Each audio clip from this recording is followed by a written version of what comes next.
টেনশনের তেমন কিছু নাই, মানে একটু পা মচকে গেছে তো, একটু গরম পানি ঠান্ডা পানি আর একটু সেকা দিয়ে ইনশাল্লাহ ঠিক হয়ে যাবে। তাই না? শুনুন, আমি কিন্তু বাজারে একদমই টেনশন করছি না। টেনশন করছে রীতিমতো ফুপি। সে তো কান্নাকাটি করে একদম মরেই যাচ্ছে। আফটার অল মানে সুন্দরী প্রতিযোগিতার একটা ব্যাপার, সে যদি বাচ্চা পড়ে যায় সে আসবে। না না, অসুবিধা নাই, বাচ্চা হয়তো আছে, সেটা দেখবে। আমি তো দেখবই, মানে সেটা আলাদা জিনিস। আচ্ছা, বাই দ্য ওয়ে, সেটা হচ্ছে যে এই যে আপনার বাবা মা নাই, এখনো তো ফেরেনি না? না, আসেনি, তবে চলে আসবে।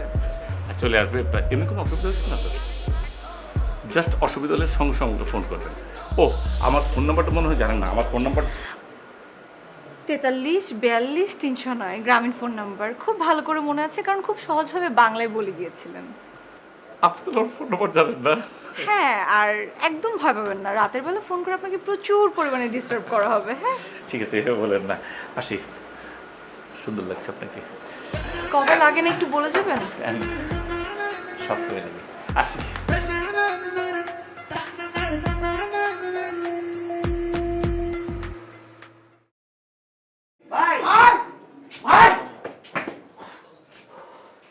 বিরাট ঘটনা ঘটে গেছে ভাই। এটা কি ঘটেছে রে? আমাকে আইছে সুন্দরী প্রতিযোগিতা শেষ পর্যন্ত বিতর্কিত হয়ে গেছে ভাই। মানে আমাদের এই সুন্দরী প্রতিযোগিতা বিতর্কিত হয়েছে, মানে কিসের বিতর্ক? ভাই আমি কই, এই যে আজকে যা রেজিস্ট্রেশন করেছেন আপনারা শেষের দিকে, সেই তো আমাদের প্রতিযোগিতার প্রথম শর্ত ভঙ্গ করেছি। শর্ত মানে? আর শর্ত মানে ভাই বুঝলেন না? শর্ত মানে প্রধান শর্ত। আপনার প্রধান শর্ত কি ছিল? যে এখানে যারা রেজিস্ট্রেশন করবে প্রতিটা মেয়েকে অবিবাহিত হতে হবে। কিন্তু এই মেয়ে তো বিবাহিত। এভাবে দেখলে হবে না ভাই, বিশ্বাস হচ্ছে না? এই যে ফেসবুকে ওই যে ছবি পাওয়া গেছে, এই যে আমি ডাউনলোড করে দিয়েছি, আপনি দেখবেন, দেখেন। দেখেছেন ভাই? চিন্তা করে দেখেন ভাই, সে কত বড় সিটিং করেছে আমাদের সাথে। এই জন্য সে নাগিরি করে ওই মেয়েটা প্রথমে রেজিস্ট্রেশন করে না, কারণ সে ভাবিছে যদি ধরা পড়ে যায় পরে সুযোগ পেয়েছে রেজিস্ট্রেশন করে ফেলেছে। ওরে তমাল, ধরা পড়বে না কেন? সত্য কি কখনো চাপা দেয়া যায় রে? সম্ভব? অবশ্যই সত্যি আগুনের মতো জলজল করে, জলজল করে। এই ভাই, কি রে তোরা, কি হয়েছে রে? ও, একটা সমস্যা হয়ে গেছে। আরে সমস্যাটা কি বলেন না? মানে সৃষ্টি তো বিবাহিত।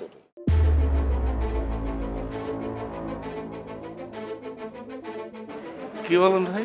বিশ্বাস হচ্ছে না ভাই? আপনি দেখবেন, এই যে দেখেন, দেখেন, ভালো করে দেখেন, আপনার জুম করে দেখাবো, এই দেখেন, এই যে দেখেছেন? হ্যাঁ, এই মেয়ে পুরো একটা মিথ্যা কথা বলেছে।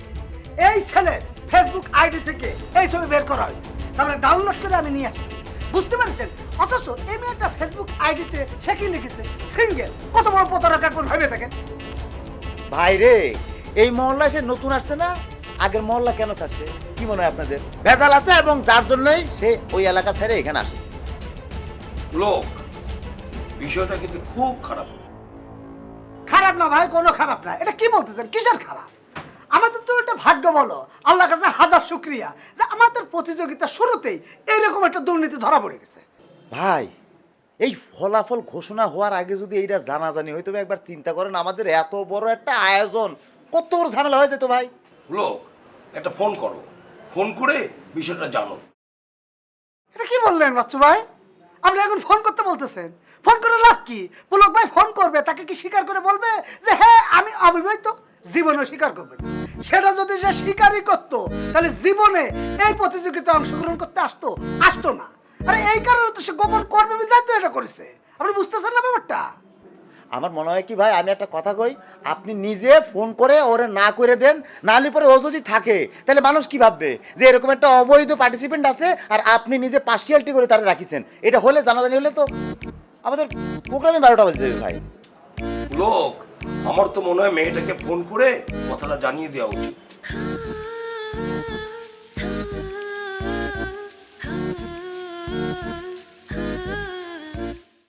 ভাই, ভাই আপনি এখনই জানাই দেন এটাই হচ্ছে একদম উত্তম কাজ হবে। নাহলে এই ছবি যদি ফেসবুকের মাধ্যমে এখন ভাইরাল হয়ে যায়, ঘটনা যদি সারা পাড়ায় জানাজানি হয়ে যায়, এই পুরো ঘটনার দায় দায়িত্ব কিন্তু আপনার ঘাড়ে পড়বে। কারণ এরকম একটা অনুষ্ঠানের সভাপতিকে আপনি, এ জায়গার প্রধানকে আপনি, ঝামেলা কিন্তু সব আপনার ঘাড়ে আসবে। একদম ঠিক কথা কয়েছেন ভাই, আপনি এখনই ফোন করে ওরে না করে দেন। কি রে তোমাল করেন তো ভাই। উফ, এত ভাই, বড় গেছি, এত- ঝামেলা তো মিটে গেছে এখন। এত বড় একটা প্রোগ্রামের মধ্যে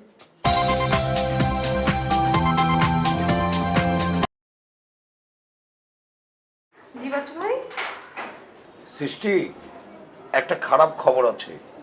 খারাপ খবর? কি খারাপ খবর? সৃষ্টি, তুমি আজকে মানে রিহার্সেলে না না আসার দরকার নেই। কেন রিহার্সালে কেন আসবো না? তোমাকে